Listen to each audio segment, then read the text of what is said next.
Roger Sharp reporting. This is City Hall in Dallas this night after yet another day of almost unbelievable events.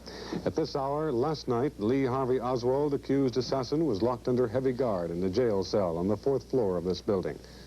Tonight, Lee Oswald is dead and another man, Jack Ruby, is jailed. On the 4th floor,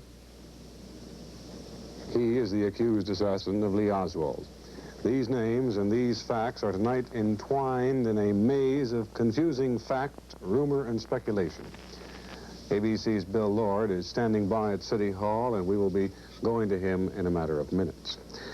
Today's events came to life early this morning at approximately 11:10, as city police were preparing to transfer Lee Oswald from the City Hall jail to the county courthouse jail, some 10 blocks away and almost directly across from the scene of the assassination of President Kennedy on Friday. From a late film report of the events today, let's look at exactly what happened. It was about 11:15 this morning when Lee Oswald was brought down from the jail cell on the 4th floor, down the elevator of the City Hall building to the basement level, where he was to be transferred under guard to a waiting armored car for the 10-block trip. Outside, several hundred spectators. Will Fritz, Captain Will Fritz, chief homicide interrogator, and other detectives were with him. Now watch closely now. The man steps in and fires. At that point, pandemonium broke out. Police immediately grabbed the man who stepped before Lee Oswald and fired one single shot into his stomach. Oswald cried out. Police reached him on the floor of the garage and carried him back inside and laid him on the floor of City Hall's basement. An ambulance was rushed to the scene.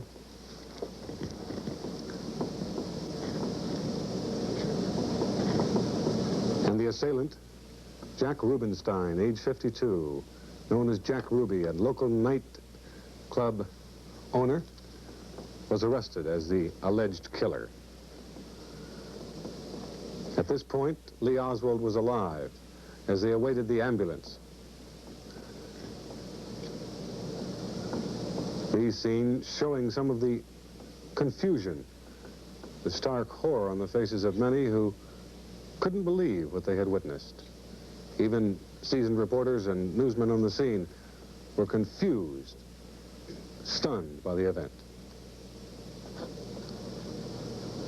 The minutes passed by, waiting for the ambulance, as word flashed throughout the city that Oswald had been shot. The ambulance arrived to take Oswald from City Hall to Portland Memorial Hospital. He had been planning to travel in an armored car under protection to another jail cell. Bleeding and unconscious. Now, by slow scan television, we will recreate the actual event, the actual firing of the bullet. Watch very closely as we go to this second film showing exactly what happened. Watch the reporter holding the microphone on the right of your television screen. As that microphone goes in, a flashbulb goes off, and the assailant steps into the picture in front of Oswald and fires. Another flashbulb. Oswald falls to the ground. You saw him wince. He screamed. Police immediately grabbed the man, the assailant, identified later as Jack Ruby, the man accused of killing Lee Oswald. We now understand that on the 3rd floor of City Hall at this exact moment, ABC's Bill Lord is standing by with a late report. There are now 2 infamous locations here in Dallas.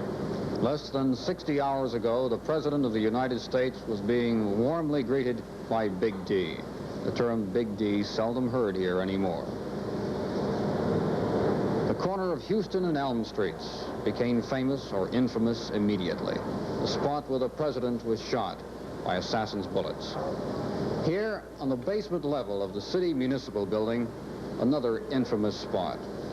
For it was here that the man police accused of murdering the president and a Dallas police officer and wounding the governor of the state was killed. Killed by a man named Jack Ruby. An already grieving nation was shocked once again. Lee Oswald lived 48 hours and 7 minutes longer than the President of the United States. The accused assassin was pronounced dead in the same hospital where Dallas doctors valiantly attempted to save the President's life. What happened here today was absolutely impossible, according to police and according to newsmen.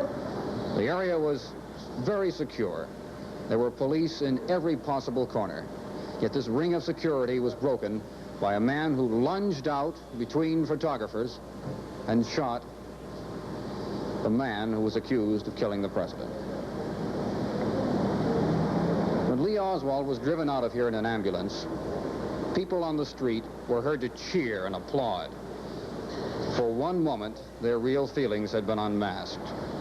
Later, when I talked to them, they said, well, we are upset over this violent act. Yet few of them would express any concern for Oswald's health.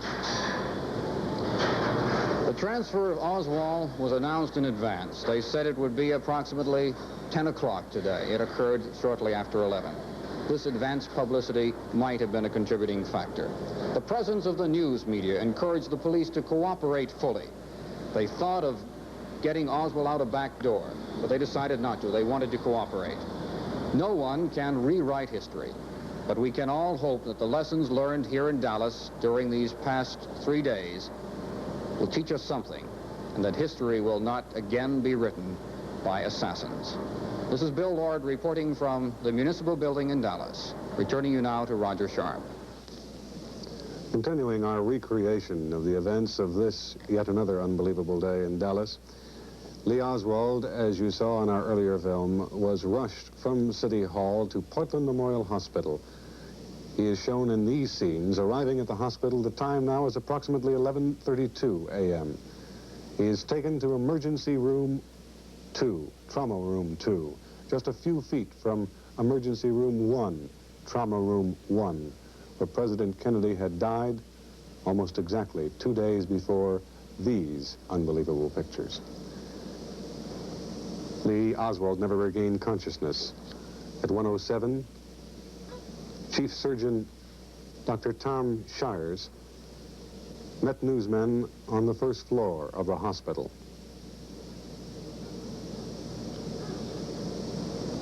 Chief Surgeon.